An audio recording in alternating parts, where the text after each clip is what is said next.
Hello everyone. तो देखिए आज हम सुपरपोजिशन थ्योरम की हेल्प से ये जो हमारे पास सर्किट दिया है, इस सर्किट में ये जो रजिस्टर है 4 ओम का, जो ये रजिस्टर यहाँ पर लगा है, इसके थ्रू कितनी करंट फ्लो कर रही है। यानी यहाँ से इस रजिस्टर से ये जो 4 ओम का, यहाँ पर मान लीजिए 4 ओम है ना, ये 2 ओम है और ये भी 2 ओम का रेजिस्टेंस है।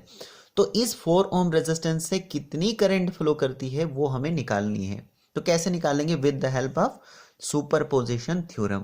ठीक है, सबसे पहले देखिए ये जो हमारे पास सुपरपोजिशन थ्योरम होती है, इसको हम वहां पर अप्लाई करते हैं जहां पर हमारे पास सर्किट में क्या होता है, या तो हमारे पास दो वोल्टेज सोर्सेज लगे हैं, जैसे एक वोल्टेज सोर्स है, एक दूसरा वोल्टेज सोर्स लगा है, या फिर एक वोल्टेज सोर्स है और एक करंट सोर्स है, या फिर दोनों करंट सोर्स हैं। मतलब एक से ज्यादा जिस सर्किट में हमारे पास सोर्सेज लगे होंगे, चाहे करंट सोर्स या फिर वोल्टेज सोर्स या फिर उनका कॉम्बिनेशन, ठीक है, तो उस सर्किट में हम क्या कर सकते हैं, सुपरपोजिशन थ्योरम को इस्तेमाल कर सकते हैं।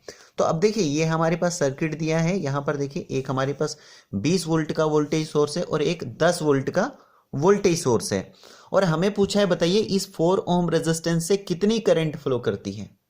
ठीक है, तो सुपरपोजिशन थ्योरम में क्या होता है कि सबसे पहले हम एक सोर्स को लेते हैं और दूसरे सोर्स को जीरो कर देते हैं। देखिए कैसे, जैसे मान लीजिए कि हम सबसे पहले इस 20 वोल्ट सोर्स को लेकर चलते हैं, तो इस तरीके से इस 20 वोल्ट को ऐसे ही रखेंगे, 20 वोल्ट।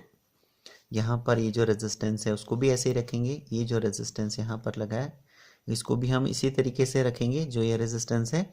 यहाँ पर एक और रेजिस्टेंस है, ये भी हमारे पास 2 ओम का है, ये 4 ओम का है और ये 2 ओम का है। ठीक है, तो यहाँ पर ये जो हमारे पास 10 वोल्ट है ना, इसको हमने जीरो करना है। तो वोल्टेज सोर्स को जीरो करने के लिए हमें इसको शॉर्ट करना पड़ता है, डायरेक्ट इस तरीके से। ठीक है, तो हमने शॉर्ट कर दिया और ये जीरो हो गया। ठीक है, अब हम देखते हैं कि यहाँ से 20 वोल्ट से हमारे पास जो मेन करंट यहाँ से फ्लो करती है वो कितनी फ्लो करेगी। तो हम जानते हैं कि I हमारे पास यानी करंट होती है V डिवाइडेड बाई R।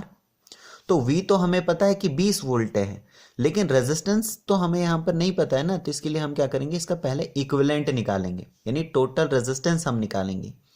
तो R इक्विवेलेंट क्या हो जाएगा, बराबर, यहाँ पर देखो ये 2 और 4 के आपस में पैरेलल हैं, तो पैरेलल में हम क्या करते हैं, सबसे पहले इनको मल्टीप्लाई करते हैं, यानी 2 मल्टीप्लाई बाई 4 डिवाइडेड बाई इनका सम करेंगे, यानी 4 + 2 कितना होता है, 6 हो जाता है।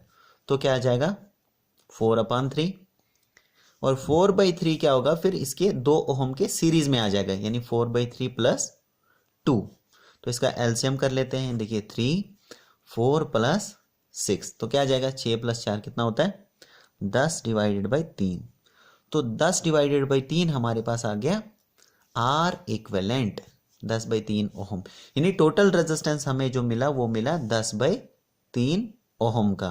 ठीक है, तो यहां पर देखिए अब करंट बराबर होती है वोल्टेज डिवाइडेड बाय रेजिस्टेंस, तो वोल्टेज की जगह लिखेंगे 20 वोल्ट, 20 डिवाइडेड बाय ये जो हमारे पास रेजिस्टेंस हमने निकाला यानी 10/3, तो 10 इसी तरीके से रहेगा और ये 3 ऊपर चला जाएगा, तो ये 0 और ये 0 कैंसिल होकर 3 दूनी कितना होता है 6। तो 6 एम्पियर की हमारे पास टोटल करंट यहाँ से फ्लो करेगी। अब यही 6 एम्पियर की करंट हमारी कुछ इस 4 ओम से फ्लो करेगी और कुछ यहाँ 2 ओम से होकर फ्लो करेगी। समझ में आ रहा है, मतलब यही 6 एम्पियर की यहाँ से डिवाइड हो जाएगी करंट। तो अब यहाँ पर अगर हमें 4 ओम रेजिस्टर से करंट निकालनी है तो हम क्या कर सकते हैं, यहाँ पर करंट डिवीजन रूल को इस्तेमाल कर सकते हैं। ठीक है, करंट डिवीजन रूल में क्या करते हैं कि जिस रेजिस्टर से हमें करंट निकालनी है उसके अपोजिट वाला यानी उसके बगल वाला रेजिस्टेंस को हम लेते हैं। तो यहाँ पर क्या है देखिए 2 ओम, तो सबसे पहले 2 लिखेंगे, मल्टीप्लाई करते हैं जो हमारे पास मेन करंट होती है, जो इस 20 वोल्ट के जरिए जो करंट फ्लो करे कितनी है 6 एम्पियर, तो 6 लिखेंगे, डिवाइडेड बाय ये जो हमारे पास 2 रेजिस्टर लगे हैं इनका सम, यानी 4 ओम + 2 ओम कितना होता है 6 ओम।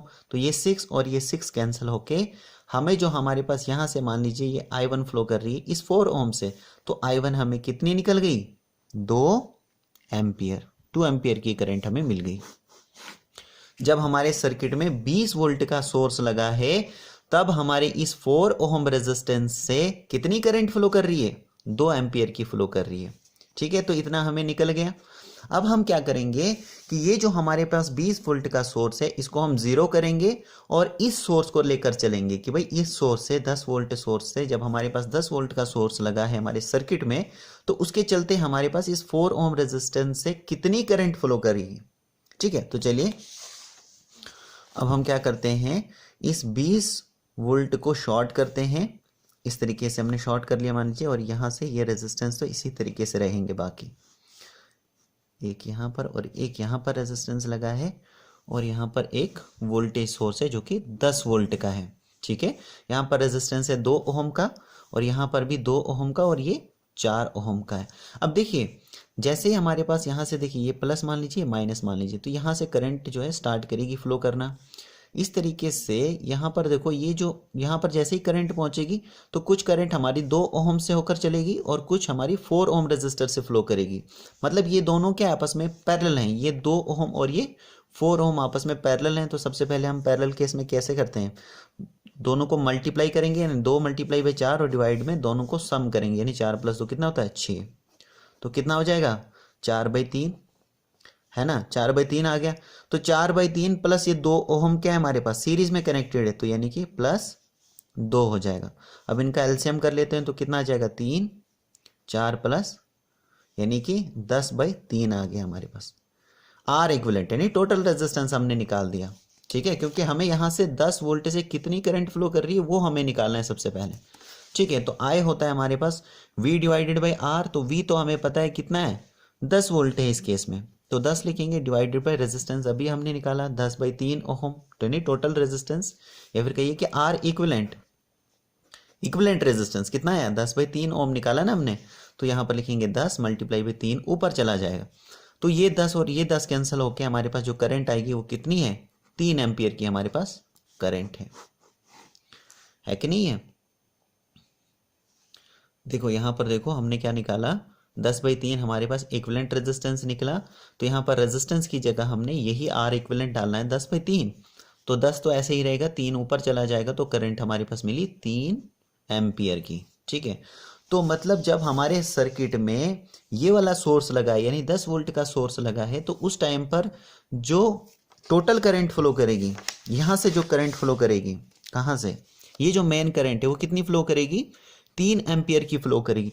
अब यही 3 एम्पियर जो है वो यहाँ पर पहुंचने के बाद कुछ इस रेजिस्टर से होके, मतलब इस रेजिस्टेंस से होके, ये जो 2 ओम का रेजिस्टेंस है यहाँ से होके फ्लो करेगी, और कुछ ये वाले रेजिस्टेंस से फ्लो होगी।